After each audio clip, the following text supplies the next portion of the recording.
नमस्कार, मी पंजाब डक. आणखी 4 दिवस पावसाचे आहेत, म्हणजे 27, 28, 29, 30 तारखेपर्यंत राज्यात विखुरलेल्या स्वरूपाचा पाऊस पडणार आहे. 2 चक्रीवादळ असल्यामुळे हे राज्यात पाऊस पडायला आहे. नसा हा पाऊस गेला असता, म्हणून त्याच्यामुळे हे पावसानं मुक्काम वाढल्यामुळे म्हणजे 30 तारखेपर्यंत राज्यात पावसाचं वातावरण राहणार आहे. 1 तारखेच्या नंतर पाऊस जोर ओसरणार आहे, म्हणून हा अंदाज लक्षात द्यायचा. आणि हे मी माझ्या शेतामध्ये 1 एकरमध्ये कोरडवाहूला 48 किलो हरभरा पेरलेल्या शेतामध्ये आणि पाहू शकता हे असे जाळे असतात. हे जाळे पडल्याच्या नंतर सगळीकडे शेतामध्ये जाळे पडलेले आहेत. आणि हे जाळे पडल्याच्या नंतर राज्यातला पाऊस 12 दिवसाला निघून जातो.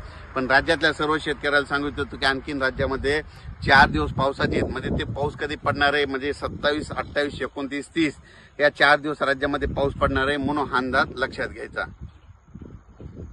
राज्यातला पाऊस हा तुम्हाला सांगू इच्छितो की 27, 28, 29, 30 पूर्व विदर्भ, पश्चिम विदर्भ, दक्षिण महाराष्ट्र, उत्तर महाराष्ट्र, कोकणपट्टी, खानदेश, मराठवाडा, त्याच्यानंतर उत्तर महाराष्ट्राकडे देखील पडणार आहे. मुंबई, पुणे, नाशिककडे पडणार आहे, म्हणून हा अंदाज लक्षात द्यायचा. हा पाऊस सर्वदूर नाही, फक्त भाग बदलत विखुरलेल्या स्वरूपाचा पडणार आहे, म्हणून राज्यातल्या सर्व शेतकऱ्यांनी हे देखील अंदाज लक्षात द्यायचा.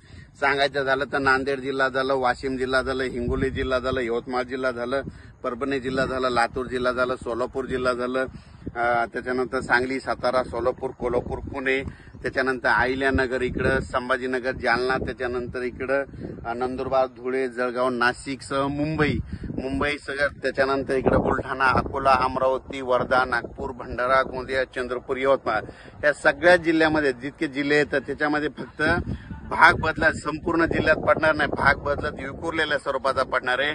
आणखीन राज्यात 4 दिवस पावसाचे असणार आहेत, म्हणून हा अंदाज लक्षात येतात. म्हणजे हा पाऊस सर्वदूर पडणार नाही, विखुरलेल्या स्वरूपात पडणार आहे. उदाहरणार्थ सांगतो, समजा आमच्या परभणी जिल्ह्यामध्ये 848 गावं आहेत, तर फक्त इतक्या 848 गावामध्ये पडणार नाही, फक्त 200-300 गावामध्ये पडेल. काही गावाला सोडून देखील देईल, कुठं रिमझिम पडेल, म्हणून हा सर्वप्रथम अंदाज लक्षात यायचा. आणि राज्यातल्या सर्व शेतकऱ्याला ऊसाचे जे कारखान्याला जे लेबर गेले त्यांना एक सांगू इच्छितो की 4 दिवस आणखीन पाऊस असणार आहे, म्हणून तुम्ही तुमची स्वतःची काळजी घ्या. या पावसामध्ये विजेचं प्रमाण असणार आहे, म्हणून हे लक्षात यायचं.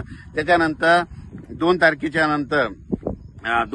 नंतर राज्यातला पावसाचा जोर देखील ओसरणार आहे, म्हणून हा अंदाज सर्व राज्यातल्या सर्व शेतकऱ्यांनी लक्षात द्यायचा. त्याच्यानंतर 2 तारखेला राज्यामध्ये तुम्हाला सांगू इच्छितो की 2 तारखेला काय होणार आहे की उत्तर महाराष्ट्राकडे नाशिक, निपाडकडे, नंदुरबारकडे, जळगावकडे थंडीची थोडी 2 तारखेला चाहूल सुरू होणार आहे. त्याच्यानंतर ती थंडी काय होणार आहे, परत पुढे सरकणार आहे.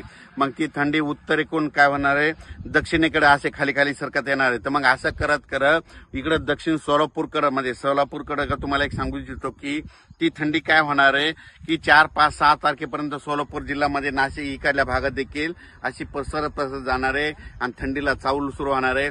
पण हे थंडी सुरू होत असताना काय असतं, थोडं ढगाळ वातावरण असतं, म्हणून हे लक्षात येतं. मग त्या ढगाळ वातावरणामुळे काय होतं की राज्यामध्ये बघा तुम्ही 2 तारखेच्या नंतर 2 तारखे ते 7 तारखेच्या दरम्यान राज्यात काही जण धोके म्हणतात, काही जण